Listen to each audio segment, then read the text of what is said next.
The Irish border was such a hard problem to get agreement on because it goes to the very heart of the big Brexit contradiction. This is that the UK can find a way to leave the EU trading bloc and still maintain free trade with its former partners. This was the lie that was sold during the Brexit campaign, which is now unravelling before our eyes. Everyone has now agreed that a hard border on the island of Ireland should be avoided, but nobody is yet sure exactly how this will be achieved. That said, the deal was worth doing for Ireland.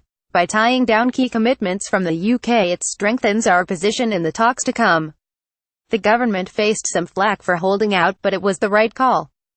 More battles lie ahead. Depending on how the talks progress, there may yet be rows about the details of the deal, about exactly what a hard border is, and about what regulatory alignment would entail. Ireland has got the pitch set up in its favour, but the match still has to be played. As of now, we don't know what Brexit will look like. We don't even know what kind of trade deal the UK government wants. The UK cannot simultaneously escape from EU rules and regulations, control immigration, do trade deals with third countries and have a trade deal with the EU which works something like current arrangements. We were told this week, amazingly, that the Conservative government had not yet had the discussion about what kind of trade arrangement it wanted.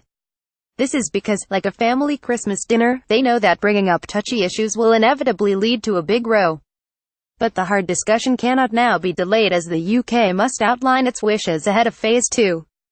Theresa May struggled this week to keep all the plates up and spinning. But this isn't going to get any easier for her.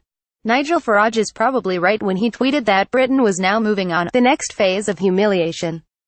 Before long, the Conservative government will have to decide which of the lies told during the Brexit campaign it will abandon first. The UK cannot simultaneously escape from EU rules and regulations, control immigration, do trade deals with third countries and have a trade deal with the EU which works something like current arrangements. There appears only a few ways this can go now. If Britain wants a free trade deal with the EU which approximates what it has currently, then it might as well stay in the customs union and the single market, or something very close to it.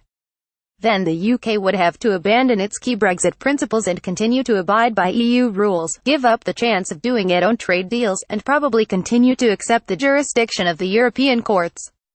A fractious trade negotiation might end up with the UK accepting that it cannot have completely free access to the EU market and achieve all its other goals at the same time. The logic of the agreement signed this week points in this direction, towards a softer Brexit.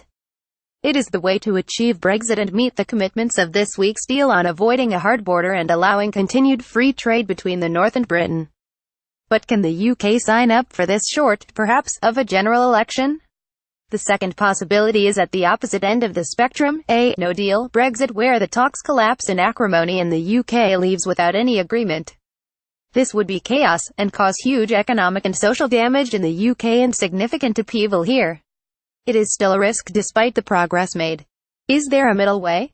There might be if May keeps the show on the road. A fractious trade negotiation might end up with the UK accepting that it cannot have completely free access to the EU market and achieve all its other goals at the same time. This would push it to accepting less favorable trade access than currently exists. Many experts point to the deal done between the EU and Canada. It took 7 years to negotiate, as a template.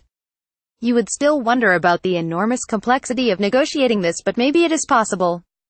It would leave the UK in a worse economic position, although allow it to hold on to some of the political goals of Brexit. Our three outcomes have different implications for the border. If the UK remains in the single market and customs union, or something close to it, there is no border problem and Irish trade can continue unhindered. If the UK crashes out without a deal, then all bets are off. The agreement reached this week was for inclusion in a joint EU-UK withdrawal bill. But if the talks fall apart before this is agreed, then the text makes clear that all agreements are void. The deal done this week becomes particularly relevant if the middle route is taken and the EU and UK gets into the messy territory of tearing up existing arrangements and negotiating new ones. Ireland will hold to the no hard border guarantees, and, if necessary, the backstop of regulatory alignment on the island to avoid a trade border. How to achieve this would be the UK's problem. This is when we might get into the rows of how you define a hard border and how to achieve it. But the next drama, you would suspect, will be played out in London. They need to tell the EU side what kind of trade deal they are looking for. Can they decide? And can the UK government hold together as the trade-offs of whatever route are chosen quickly become clear? Because, as has been made abundantly clear, the EU side is not for turning. Christmas goodwill spread by the border fudge may not last too long into 2018.